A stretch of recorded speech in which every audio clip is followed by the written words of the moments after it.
Well, hey folks, how y'all doing? Welcome back, an old man in the land of grills. Yes, we are. We're going to be doing some beef ribs today. I was at the grocery store last night, and they had one little pack, and the grocery stores around here very seldom have beef ribs, unless you go to Walmart and get those bones that have a little beef on it that they call beef ribs, which I've done before and I like. But I saw these and said, oh man, I'm going to do those.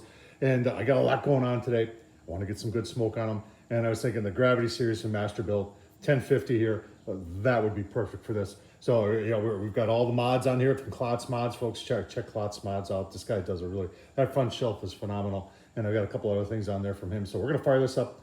Tell you what, we're gonna put a coffee rub on the ribs. So why don't you go take a look at that while we get this fired up. All right, fire burn, and you can see I got one piece of mesquite in the firebox. Get a little bit more smoke.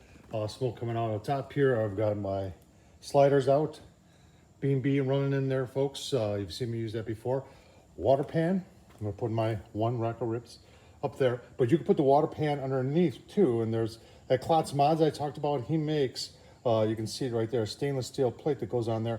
And then he's got a holder, 4 holders that go on there that you can put a water pan underneath the cast iron grate right there. So you can low and slow on your lower grate there. So we're just ready for the ribs. Let's go.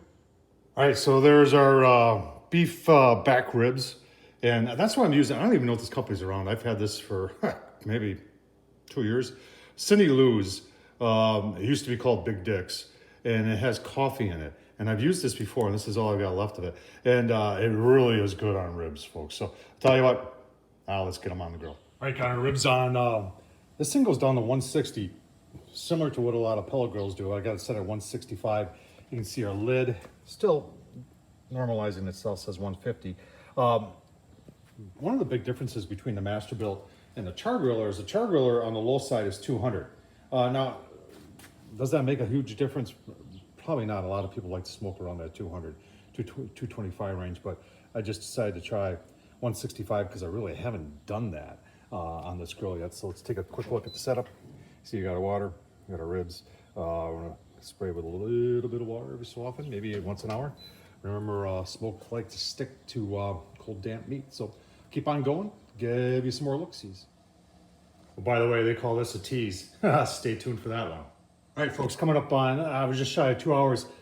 Did bump it up to 225, that 160, 165, that take too long. So 225, take a quick look. Our temp gauge on the lid approves.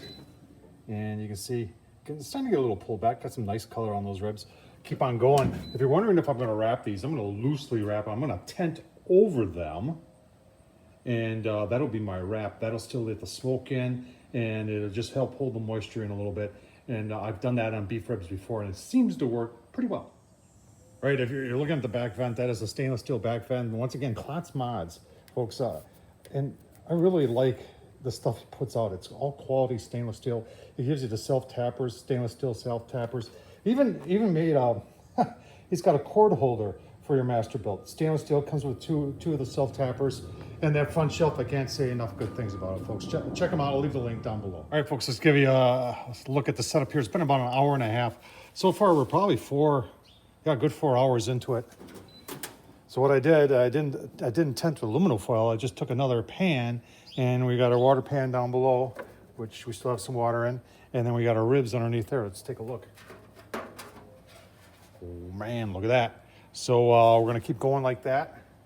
We're gonna check for probe tenderness. We're gonna give them a little squirt here.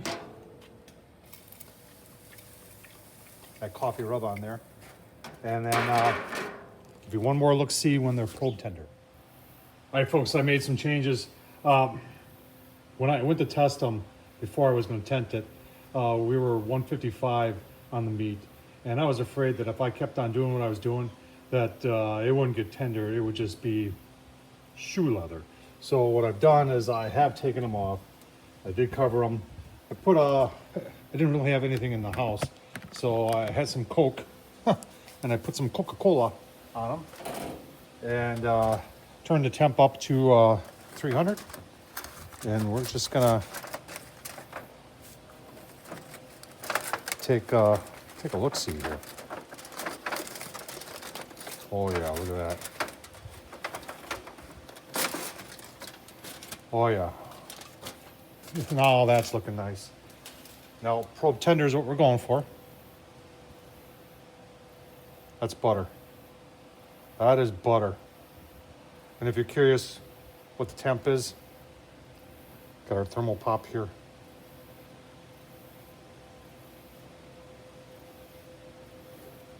.208. Yeah, these are done. All right, gonna pull them off, give you a look-see. Oh man, I'll tell you what, good call on the audible, Tom. Recognizing that this could get it a little dried off. I keep going, wrapped them. I didn't have any beef broth in the house, but I had some Coca-Cola. So I put Coke in there. Let's just take a, you can see the pullback on there. Oh man, look at the deep, rich. That is moist, nice smoke ring. I'm gonna take a bite of this. Oh, that's delicious. That's very good. That coffee roll, the smoke, the Masterbuilt 1050, folks, did the job. Hope you enjoyed this. Thumbs up, leave a comment, and as always, Tom Horseman at YouTube. Thanks for watching.